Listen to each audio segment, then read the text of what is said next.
Hello 45 Alpha Charlie Papa channel. This is the singing old gunsmith with you again. We're going to take a look at our project gun here. This is that Winchester 1906 pump 22 rifle that we got a couple of weeks ago, and we've been working on it a little at a time, trying to show you different projects we can do on it. Okay, the barrel has now got nothing on it. I think the next step is going to be to remove it from the receiver, which is going to make us unscrew it. One thing I do want to show you, if I can here, is that there's quite a bit of contouring inside this barrel, and we really need to look at that.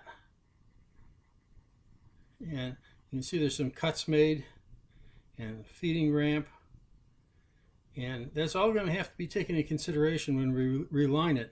But in this case, I don't think any of them protrude into the chamber. They stop just short.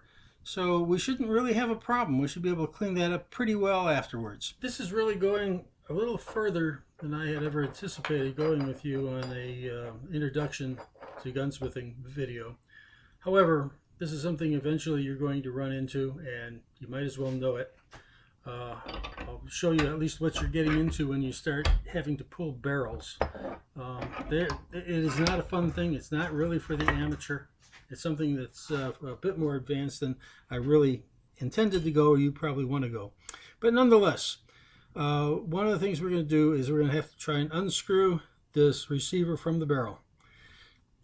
To do that, we're going to have to somehow hold the barrel and the receiver, put a wrench on the receiver to turn it off. The first thing to consider here is that this is very, very thin-walled in here.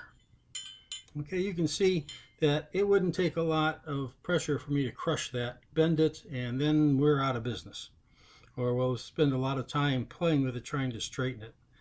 Fortunately, in this case, we do have an area right up here that is solid. You see that. So if we put a wrench up here, we don't run very much risk of crushing the receiver. If we're to end up going further back and having to put a wrench further back here, then we'd have a different consideration. We'd have to somehow support that receiver in there so we didn't bend it. A couple of ways of doing that, of course, would be to simply get a piece of steel and mill it or file it down to the point that it just barely fits in there and will support it. Another possibility is using a couple of nuts and bolts.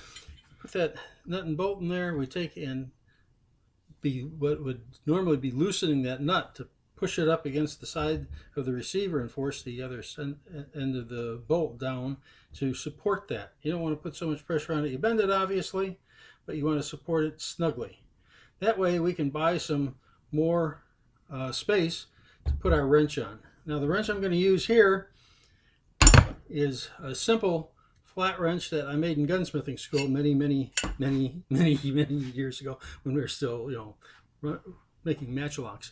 But this is going to go over the receiver, be tightened down so there's no slop in it, and we will use that to turn the receiver off the barrel. Before we can do that, we have to put it into a barrel vise. Now, this is a barrel vise I bought from Brownells long ago. It is again probably not something you're going to want early, but at the time I bought them, they're $50. They're probably around $70 now. I haven't looked them up, but they probably run around $70. You get bushings, and you have to sometimes pour. The bushing will look like this, and of course it's not going to. It's way too big for the barrel, so you put it in with a paper or cardboard bottom on it and a hole for the barrel. You'll pour acrid glass or something like that in there after you put release agent on it to make a bushing that fits the barrel. Again, this is more advanced than I really thought I would get to, but as long as we're doing this project gun, I thought I'd at least show you rather than just say, okay, I've got the barrel off the receiver. I will show you what it takes to do that. It's not as cut and dry as it may sound. You're not going to be able to hold it in a vise like this. You're going to compress. If you try and compress the jaws, you just won't get enough pressure. So we're going to take that off of here. Okay, I'm officially a little nervous. But here we go. Every time I do this job, I hold my breath because I'm afraid I'm going to actually break something. Now you're going to really tighten this down because, well, again, on the commercial ones, sometimes they're not so bad. It might not be a big deal. And some of the military Mausers, boy, I'll tell you, Hans must have been a big boy with large muscles when he put those military Mauser barrels on, because some of those will just break your heart. I've had them where I've used big extenders on the wrenches, pipes on the handles, all that sort of stuff. Now, let's see. I don't know if you can see that. I'm trying to get this wrench as far forward on here so it's on the supported area of the frame. The frame area that I showed you was solid, where we could squeeze down on this without worrying about breaking it. Okay, let's see if I can take this over here and show you that we have put this wrench. Where's the wrench? Aha! At the very front of the receiver, where it's on the solid section and not on the section that we could bend. Okay, now with all of that done, we're going to take and see if we give it a turn, will it come off?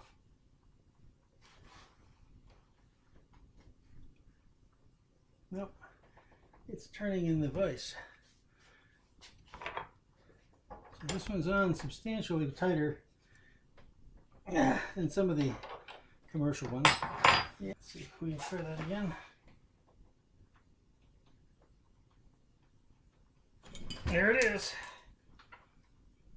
Broke it loose.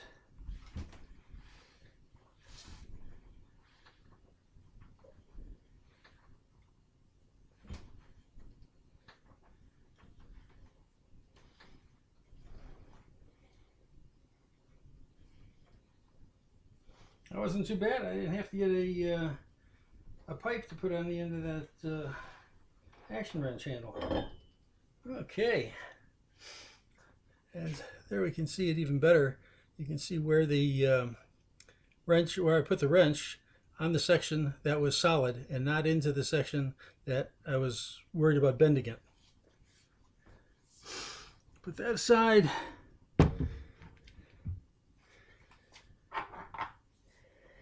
And I'll pull this barrel back out of here. I'll have to use this same setup when we put it back together. So I'll probably just leave my bushing in there.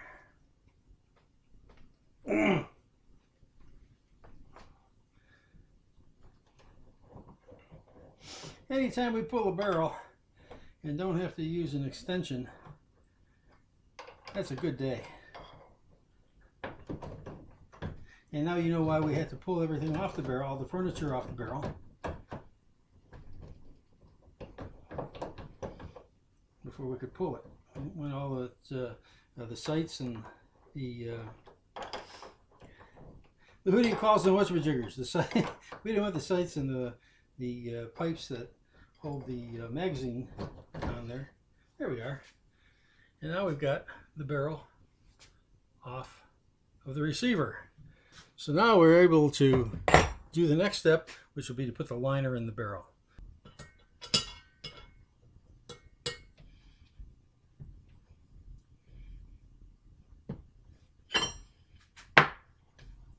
And we're going to look at several things here. One is that the threads in the barrel are clean, and they are in the receiver are clean. And if you, I don't know if you can see this edge well enough to see that it's kind of battered in here. So we might want to clean that up. You know, this is where you start making some decisions about, are we going to dress this down to where it's completely smooth and reblue it? Or are we going to leave it beat up like this and with no finish on it? We discussed that a little bit earlier about depending on whether you're a shooter or whether you want to restore the gun to look like it just came off the assembly line or out of the factory. This is where you have to be making those decisions.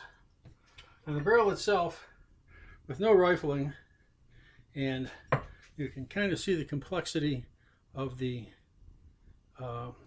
inletting, or not the inletting, but the machining on the end of that barrel. The good part is the barrel liner is going to go in there and it's going to be just slightly bigger, and we'll have to taper the very end of it where it goes and it all but intrudes on the barrel. We'll have to do that, but there won't be a lot of that kind of fitting.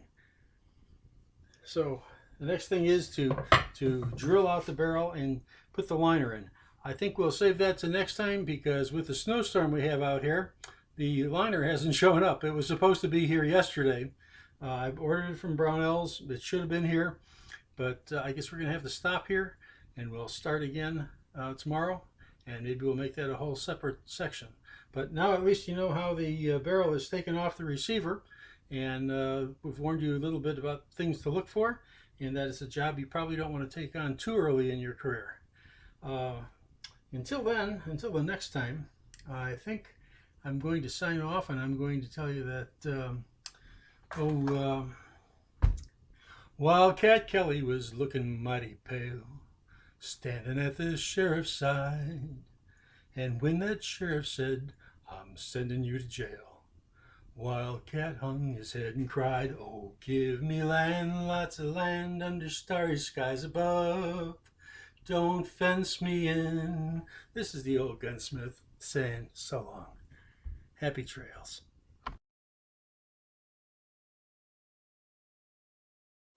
Thanks for watching. Please subscribe.